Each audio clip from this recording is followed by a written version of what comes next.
자, 이렇게 KT 인터넷 장애로 피해를 입었을 경우에 피해 보상을 받을 수 있을지도 궁금한데요. 전문가와 함께 짚어보겠습니다. 엄태섭 변호사 연결하겠습니다. 변호사님 안녕하세요. 네, 안녕하세요. 엄태섭입니다. 네.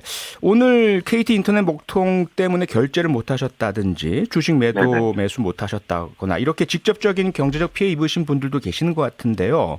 네. 어떻습니까? 법적으로 보상 받을 수 있을까요? 결론부터 먼저 말씀드리면 사실상 쉽지 않을 것으로 예상이 되고요. 네. 지금으로부터 한 2년 정도 전에 그 아현지구 화재 사건으로 인해서 네네, 기억납니다. 그 문제가 됐던 그때에도 협의체가 구성이 돼서 사실상 이제 소송으로까지 가려고 하다가 당시에는 이제 국회 과방위 측의 중재로 마무리가 되긴 했지만 실질적인 피해를 배상받지는 못하신 것으로 알고 있습니다. 네. 국회 중재로 어느 정도의 어떤 위로금 주는 형태로 소송 없이 마무리가 됐단 말씀이시죠? 네, 그때는 기간이 한 일주일 정도 복구하는 데 시간이 걸려서 불통이 됐던 시간 내지는 날짜별로 약 40에서 한 120만 원 정도 범위 내에서 일괄적으로 정액 배상이 됐던 것으로 알고 있습니다. 정액 배상으로요. 네네. 지금 들으시면서 많은 분들이 문자를 주고 계신데요. 6899님 같은 경우 점심 도시락 한 개도 못 팔고 반찬 다 버리게 생겼어요. 그리고 1787님도요. 음식 배달 기사도 피해가 컸습니다. 어플이 작동되지 않아서 복구될 때까지 일을 못했습니다. 이런 분들 같은 경우는 사실 실질적인 금액을 포함해서 정신적인 피해라든지 상당히 많은데 매출 피해도 있고요. 보상이 안 된다면 참 답답하겠습니다.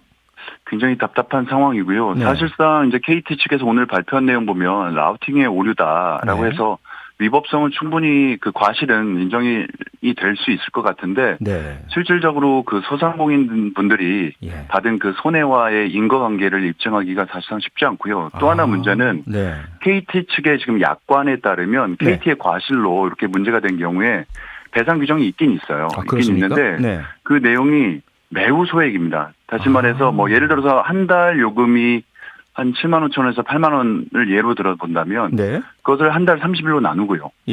그리고 그것을 또 하루 24시간으로 나눕니다. 그러면은 1시간의 손해액이 약 한 100원 정도 나옵니다. 아이고.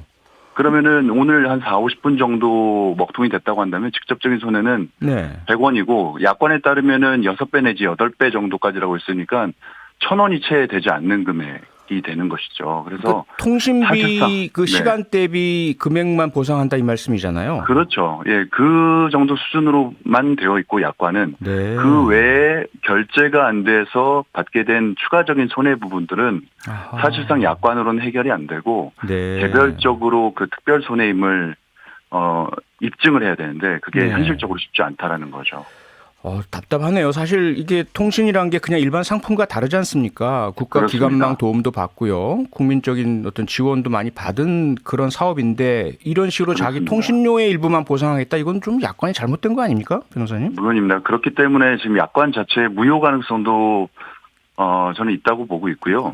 그 지나치게 본인들 손해배상의 범위를 지나치게 제한하고 축소해서 결국은 KT가 부담해야 할 위험을 소상공인들한테 떠넘긴 그런 측면이 분명히 있고요. 그러네요. 더 나아가서 이 정긴통신사업법에 따른 손해배상 책임도 별도로 좀 검토를 해야 되지 않을까 싶은 생각입니다. 네, 꼭 개정이 이루어지길 바라겠습니다. 오늘 말씀 고맙습니다.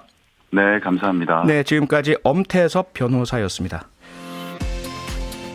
평일 저녁 6시 5분에 여러분을 찾아갑니다. MBC 라디오 표창원의 뉴스 하이킥.